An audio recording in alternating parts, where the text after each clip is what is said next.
जय श्री कृष्णा। आज मंगलवार के दिन आइए सुनते हैं मंगलवार व्रत कथा। ऋषिनगर में केशव दत्त ब्राह्मण अपनी पत्नी अंजलि के साथ रहता था। केशव दत्त के घर में धन संपत्ति की कोई कमी नहीं थी।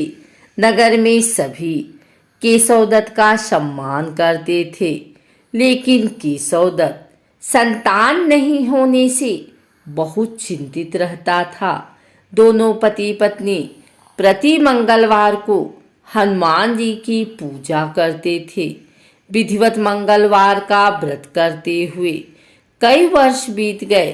ब्राह्मण बहुत निराश हो गया, लेकिन उसने व्रत करना नहीं छोड़ा। कुछ दिनों के बाद केशव दत्त हनुमान जी की पूजा करने के लिए जंगल में चला गया। उसकी पत्नी अंजलि घर में रहकर मंगलवार का व्रत करने लगी। दोनों पति पत्नी पुत्र प्राप्ति के लिए मंगलवार का विधिवत व्रत करने लगे।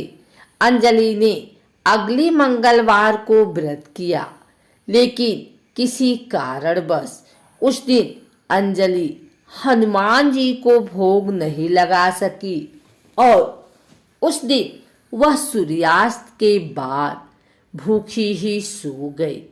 अगले मंगलवार को हनुमान जी को भोग लगाए बिना उसने भोजन नहीं करने का प्रण कर लिया। 6 दिन तक अंजलि भूखी प्यासी रही। 7वें दिन मंगलवार को अंजलि ने हनुमान जी की पूजा की, लेकिन तभी भूख प्यास के कारण अंजलि बेहोश हो गई।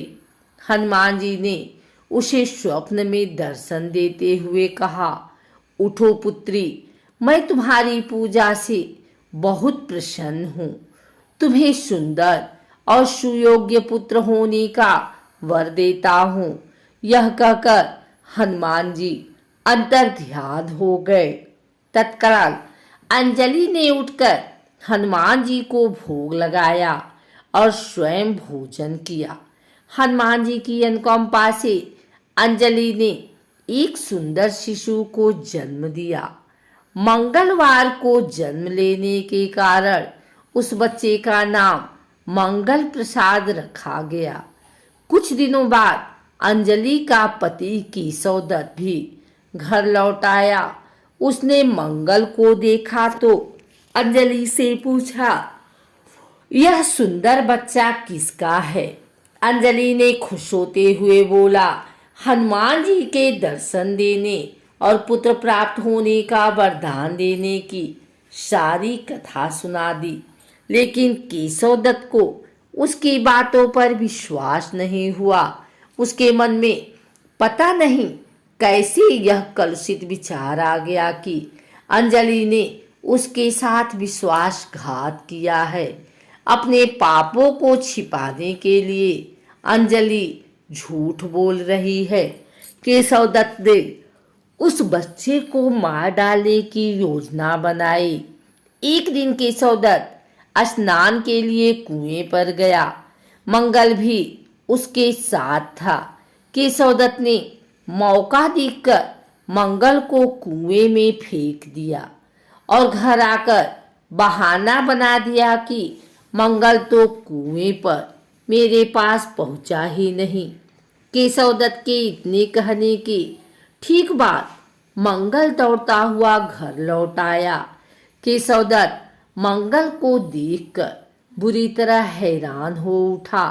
उसी रात हनुमान जी ने केशव दत्त को स्वप्न में दर्शन देते हुए कहा, तुम दोनों के मंगलवार के व्रत करने से प्रसन्न होकर पुत्र जन्म का वर मैंने दिया था, फिर तुम अपनी पत्नी पर शक क्यों करते हो? उसी समय केशव दत्त ने अंजलि को जगाकर उससे क्षमा मांगते हुए स्वप्न में हनुमान जी के दर्शन देने की सारी कहानी सुनाई। केशव दत्त ने अपने बेटे को हृदय से लगाकर बहुत प्यार किया था। उस दिन के बाद सभी आनंद पूर्वक रहने लगे। मंगलवार का विधिवत व्रत करने से केशव दत्त और उनके सभी कष्ट दूर हो गए। इस तरह जो स्त्री पुरुष विधिवत मंगलवार का व्रत करके व्रत कथा सुनते हैं, हनुमान जी उनके सभी कष्ट दूर करके घर में धन संपत्ति का भंडार भर देते हैं। शरीर के सभी रक्त विकार के रोग भी नष्ट हो जाते हैं।